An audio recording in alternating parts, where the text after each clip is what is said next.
C'est le jour d'après. Après le choc des incendies vient l'heure des comptes. 40 000 entreprises impactées en Gironde. Ce matin, à Bercy, le gouvernement entendait les rassurer et réaffirmer les mesures annoncées ces dernières heures. L'État sera aux côtés des entreprises, nous l'avons dit, nous le sommes déjà. Le recours au chômage partiel pour les entreprises qui sont dans le secteur évacué, comme celles qui ne sont pas dans le secteur évacué, pouvait être ouvert aux entreprises. C'est un premier niveau d'aide. Des aides, mais pas de quoi qu'il en coûte. L'exécutif dit privilégier la mise en place de dispositifs dits ciblés cette fois-ci. Face à l'ampleur des dégâts, la société civile semble consciente de cette nouvelle réalité. Les appels aux dons se sont multipliés ces derniers jours, on les compte par centaines. Même le président de la République a mis de sa personne pour mobiliser les Français, comme ici pour la forêt de Fontainebleau. Je compte donc sur chacune et chacun pour pouvoir, dès maintenant, donner pour la forêt de Fontainebleau et nous permettre de faire le travail dans la durée, de replanter, de rebâtir. Plus d'1 million d'euros a d'ores et déjà été collecté. Que ce soit pour sauver les forêts ou pour venir en aide aux victimes, l'élan de solidarité des Français a été massif ces derniers jours. Des solutions ponctuelles pour des risques amenés à se reproduire.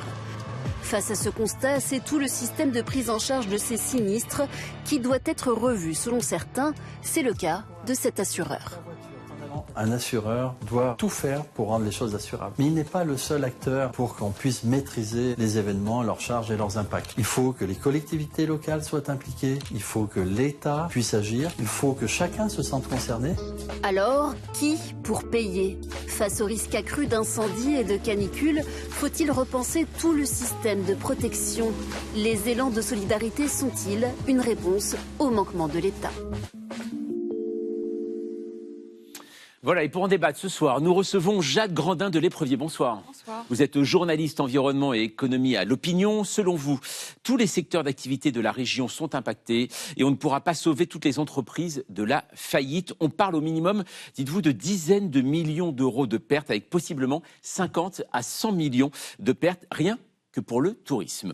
À vos côtés, David Kella, bonsoir. Bonsoir. Vous êtes économiste, maître de conférences à l'université d'Angers. Selon vous, une grande partie du coût pour l'État sera la reconstruction des infrastructures, ce qui rapporte plus que ça nous coûte. Si cette situation va représenter, dites-vous, un coût énorme pour les assureurs, elle n'est pas totalement exceptionnelle, elle est comparable à la tempête de 1999. Et puis Sébastien Sédot, bonsoir. Bonsoir. Vous êtes délégué général de Roham. Alors Roham, c'est une association professionnelle qui regroupe 85 sociétés d'assurance. Selon vous, les assureurs paieront la facture, mais n'iront pas au-delà de ce qui est prévu dans les contrats par ailleurs.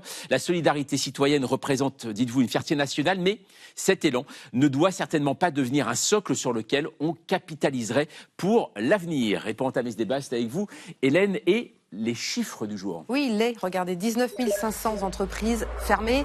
Plus de 61 000 salariés qui sont toujours empêchés aujourd'hui en Gironde suite au méga-feu d'aller travailler.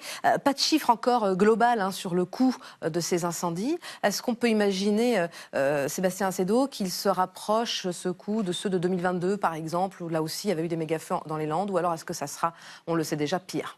Alors, c'est très difficile puisque les événements sont encore en train de se produire devant nous, donc c'est très difficile d'établir d'ores et déjà des premiers chiffrages. Mais j'enfonce une porte ouverte en disant que forcément il faut s'attendre à un bilan économique et à un bilan en termes de pertes assurées qui sera supérieur, vous l'avez dit, aux épisodes de 2022. Je rappelle que les incendies de 2022 dans la région, ça avait été à peu près 2000 sinistres et 80 à 100 millions d'euros de dommages versés aux assurés. Donc je pense qu'on sera sensiblement sur une échelle bien différente pour les épisodes qu'on a ici. Le méga-feu en Gironde, il ne faut pas oublier aussi, il y a d'autres théâtres en France. Et surtout que la surface à l'époque était moins importante que celle brûlée aujourd'hui. Alors Jade Grandin de L'Éprevier, forcément, il y a deux secteurs qui sont particulièrement touchés. Il y a le tourisme et l'hôtellerie, et ça pèse très lourd dans cette région du sud-ouest, Landes et Gironde. Oui, et là, ils attendaient la suite de la saison avec impatience, parce que dans le tourisme, ils réalisent parfois la moitié de leur chiffre d'affaires en été. On pense évidemment, par exemple, au camping, ils font 40% de leur CA en août seulement. Mais en fait, il y a plein d'autres professions auxquelles on ne pense pas forcément, qui sont des maraîchers, des saisonniers qui vont sur les marchés de l'Atlantique pendant toute la saison d'été.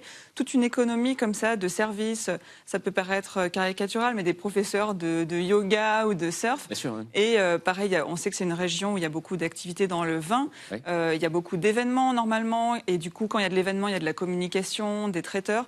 Donc c'est en fait toute une économie locale qui a été déjà coupée du monde parce qu'il y avait des gros problèmes logistiques, de transport, et qui en plus perd les mois d'activité qui étaient les plus importants pour eux.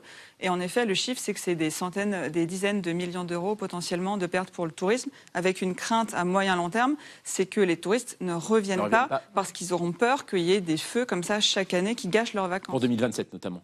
Pour 2027, oui, c'est ça. ça. Pour l'année prochaine. David Callas, c'est vrai aussi, ça, dans le Var. On peut imaginer, on peut comprendre cette inquiétude que les touristes ne reviennent pas dans certaines régions de France aujourd'hui. Oui, on peut comprendre, mais bon, après, l'actualité, vous savez, elle passe très vite aussi. Hein. C'est-à-dire que là, pour les gens concernés, c'est un traumatisme dont ils vont pas oublier.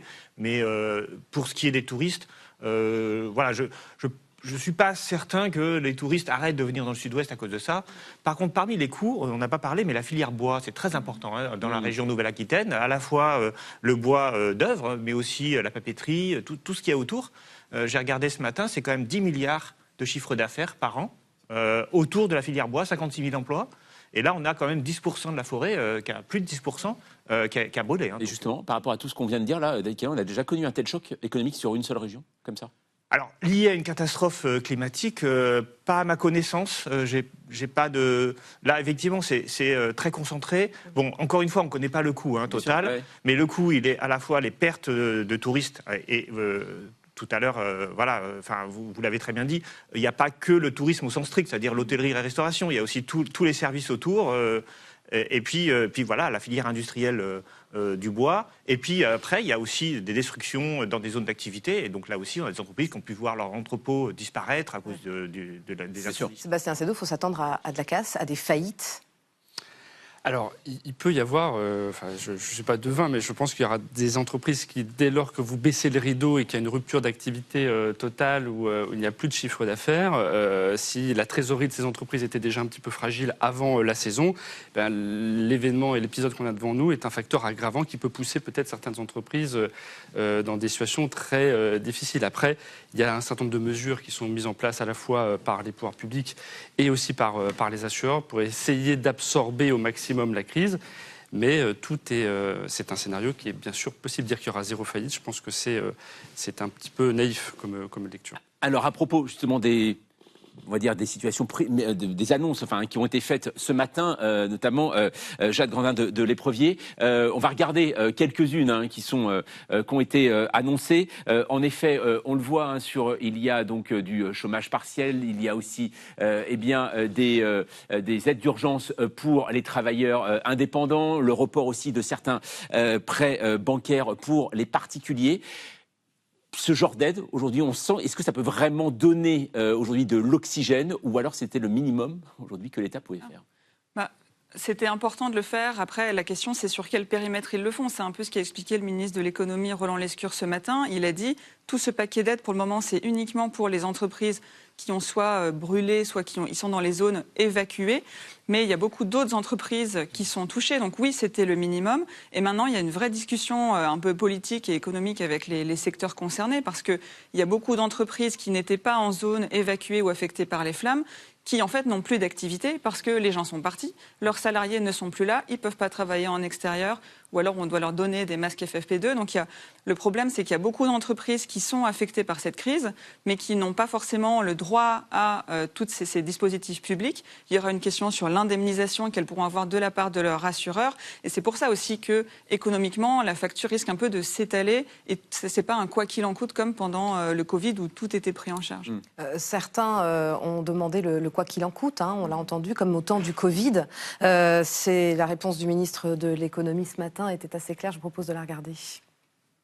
Et tout le monde le sait aujourd'hui que, franchement, le ministre de l'économie et des finances, il n'a plus beaucoup d'argent, mais aider ceux qui sont en première ligne, qui sont plus affectés, oui.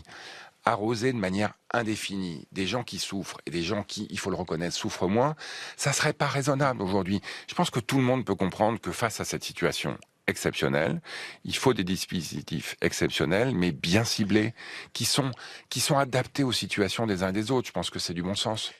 Donc David Kella, pas d'aide, des aides ciblées, mais pas de quoi qu'il en coûte, ça on a bien compris. C'est trop dangereux financièrement. Le problème, c'est que, en fait, comme on l'a dit, contrairement à la plupart des catastrophes, en général, ça touche les agriculteurs en période de sécheresse ou des secteurs d'activité très précis. Là, on a en fait plusieurs secteurs d'activité qui sont touchés. Moi, je sais pas, j'ai des amis à Bordeaux, c'était irrespirable, et donc ça posait la question de la santé. Donc des gens sont partis pour ces raisons de santé, pour pouvoir respirer. Et donc il y a des activités qui ne sont pas concernées directement par les incendies, mais qui sont concernées de manière indirecte par les incendies. Et le problème, c'est que, bien sûr, c'est nécessaire d'indemniser le chômage partiel. Parce qu'en fait, le souci qu'on a quand on est une entreprise qu'on n'a plus d'activité, parce qu'on a été évacué, donc forcément, on ne peut plus techniquement travailler, ou alors on est victime d'un incendie.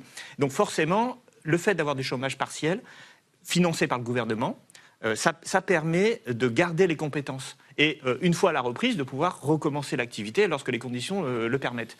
Et le souci, c'est qu'en voulant trop cibler sur les secteurs directement touchés, sans aller voir ceux qui ont fait une perte d'activité, je pense que là, on va perdre des compétences.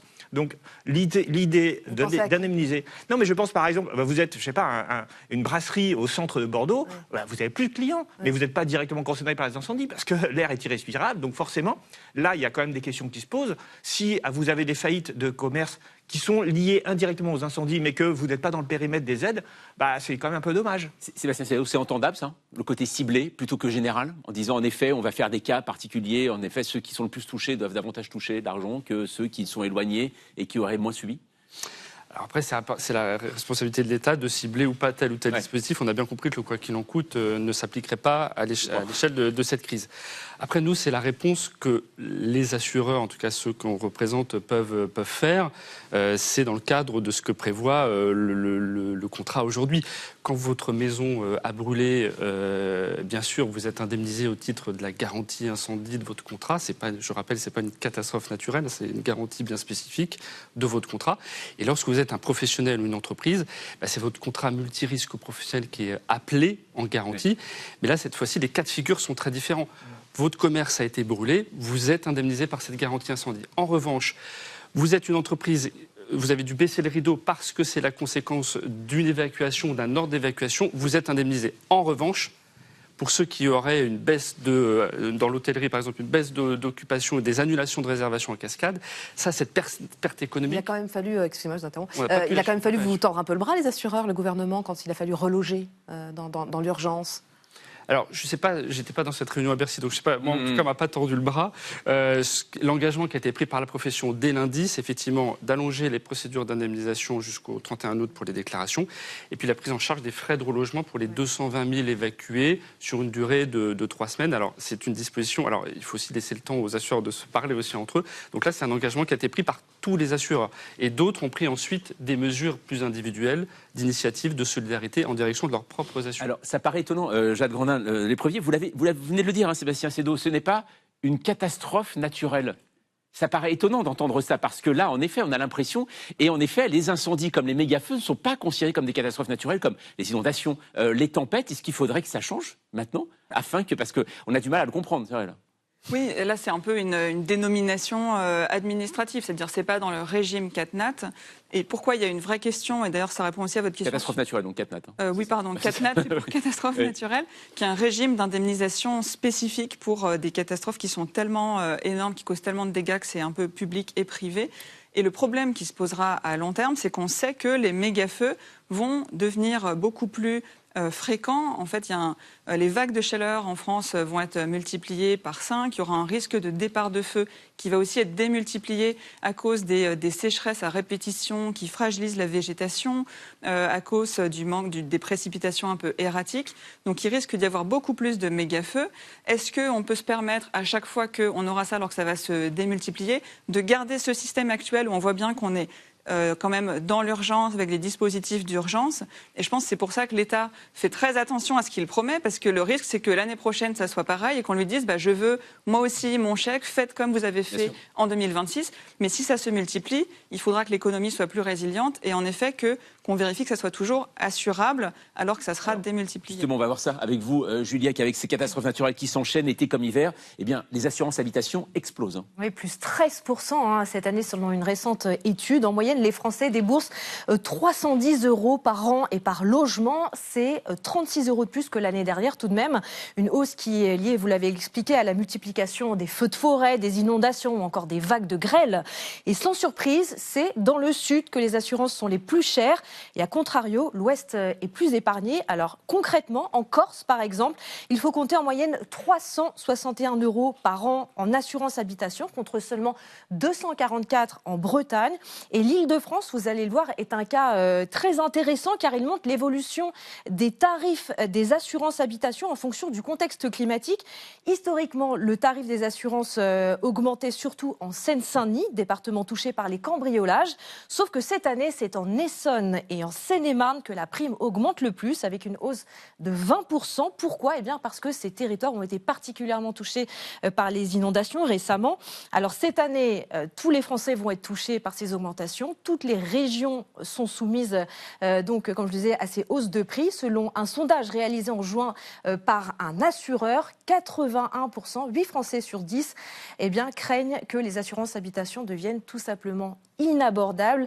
Sébastien Acedo, est-ce qu'ils ont raison d'avoir peur, les Français ? Est-ce que ça va continuer d'augmenter, les assurances habitation ? Je pense qu'il faut tenir quand même un discours assez réaliste. On est devant le réchauffement climatique, c'est même plus un risque de demain, c'est déjà une réalité d'aujourd'hui. Alors on parle des feux de forêt qui ne sont pas une catastrophe naturelle, mais on voit bien que les risques qui sont la conséquence du réchauffement climatique pèsent davantage sur le régime de l'assurance. Je rappelle juste que l'assurance, c'est deux lois fondamentales, c'est l'aléa et la probabilité de survenance d'un événement, et c'est la mutualisation. La mutualisation des risques, c'est on collecte des primes, et une fois que ces primes servent à payer les différents sinistres. Mais si vous avez sur une année donnée beaucoup plus de sinistres encaissés, mécaniquement, vos primes doivent être réajustées. Et vous avez bien vu que face aux défis qui sont devant nous en termes de coûts, et bien que nous ayons un régime des catastrophes naturelles qui permettent d'amortir, je rappelle que pour une quarantaine d'euros par an, par contrat, on peut financer le régime des catastrophes naturelles contre les inondations et les sécheresses. C'est l'un des plus compétitifs, il nous est envié,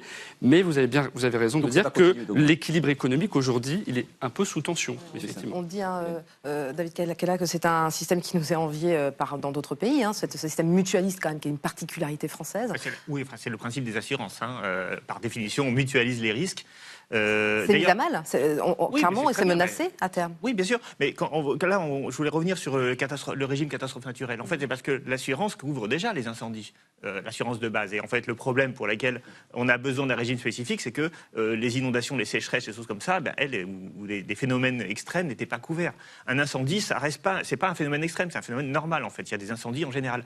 Le problème qu'on a, c'est des incendies qui sont anormaux. C'est pour ça qu'on parle de méga-feux et qui sont liés effectivement à une situation climatique. Le problème, c'est ce que disent beaucoup de scientifiques, c'est qu'aujourd'hui, ça ne sera plus des phénomènes anormaux. Non, bien sûr. Mais c'est anormal par rapport au climat d'avant. Maintenant, on est dans un nouveau climat et donc évidemment, les primes d'assurance augmentent. Parce que, alors pas simplement parce que les risques de survenue des phénomènes s'accroissent, mais aussi parce que ce qu'on assure a de plus en plus de valeur.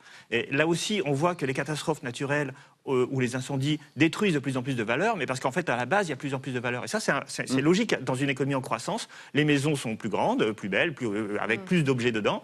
Et donc, c'est pour ça que les primes d'assurance augmentent. Sébastien, il y a aussi là, on a raisonné sur l'enjeu financier, mais qu'est-ce que l'on peut faire aussi collectivement pour que les sujets d'assurance ne se posent plus avec autant de difficultés dans les années qui viennent. Et c'est ce que disait très bien Jean-Philippe Dogneton, le directeur général de la Massif, dans votre reportage, c'est qu'il faut mobiliser aussi tous les acteurs de la chaîne, les collectivités aussi. Et puis surtout, il y a un mot qu'on ne prononce pas beaucoup, c'est celui de la prévention. On s'attarde beaucoup à guérir, mais il faut aussi mieux prévenir. Et mieux prévenir, c'est par exemple le débroussaillage. C'est quelque chose de tout bête. Mais ça permet d'éviter qu'un feu de forêt se transforme en méga-feu, parce que le réchauffement climatique va les transformer en méga-feu. Mais on peut éviter. Je rappelle que dans 9 cas sur 10 d'un feu de forêt, l'origine est un défaut de débroussaillage. C'est entendu. On va partir maintenant en 2020. On va parler justement aussi de cette solidarité, peut-être qu'on a découverte ou redécouverte, puisque là, en plein confinement à l'époque, en plein confinement anti-Covid, souvenez-vous, les Français, alors pas tous, se découvrent solidaires, une attitude qui préfigure l'entraide que l'on observe aujourd'hui face aux incendies. C'est notre archive du jour. Tout a commencé sur des balcons. Des balcons pour chanter, s'entraider, de la solidarité partout. Pour faire les courses. Le pain. Vous êtes mes sauveurs et mes bons dieux. Et mes anges gardiens. Ou offrir un transport gratuit aux soignants d'une région à l'autre par la voie des airs. L'impression d'une belle chaîne de solidarité qui s'est créée dans ces moments un petit peu spéciaux. Offrir de son expérience et de son temps en fabriquant masques et blouses par centaines. Épauler ceux qui travaillent plutôt qu'attendre sans rien faire. On est dans une situation où si on se serre pas les coudes, je pense qu'on le fera jamais. C'est beau. Alors on assiste depuis 8 jours à un peu pareil, cet immense élan de solidarité, y compris sur le terrain, les agriculteurs, les habitants qui viennent avec leurs petits bras aider les pompiers, et puis partout en France, les collectes, les cagnottes, les appels aux dons, les gens qui appellent en disant je peux héberger, etc. Jade Grandin de l'Éprevier, c'est une solidarité qui a changé, qui a évolué. Ça vous surprend ou pas? Oui, par rapport au Covid, est-ce qu'il y a une évolution? Et puis est-ce que ça vous a surpris? Je pense que ça montre que face à une catastrophe, du coup le terme est connoté maintenant, mais face à quelque chose d'exceptionnel et une situation vraiment d'urgence, c'est plutôt rassurant de voir que, pour moi, c'est un peu vraiment similaire au Covid. C'est la population agit et n'attend pas des ordres de l'État ou que l'État fasse tout pour elle, et qu'il y a des initiatives individuelles, donc non seulement des gens qui eux-mêmes vont aider les pompiers comme ils peuvent en donnant de la nourriture ou en aidant avec leurs engins. Et aussi les entreprises elles-mêmes se sont mobilisées pour apporter des matelas, des lits, des masques FFP2. Donc c'est assez enthousiasmant. Ça s'explique aussi parce que la préfecture locale était vraiment concentrée sur la gestion de l'incendie. Donc les citoyens se sont aussi organisés un peu pour pallier au fait que les services de l'État ne peuvent pas tout. Et donc c'est intéressant parce que c'est complémentaire à ce qu'a pu faire l'État, même si, évidemment, c'était en dehors des normes, c'est-à-dire qu'on a fait des coupes rases dans les forêts sans demander d'autorisation préfectorale. C'est possible dans l'urgence, mais est-ce que sur le temps long, ça reste viable de faire comme ça plein de choses sans les normes? Merci beaucoup à vous trois d'être venus débattre ce soir sur le plateau de 28 minutes.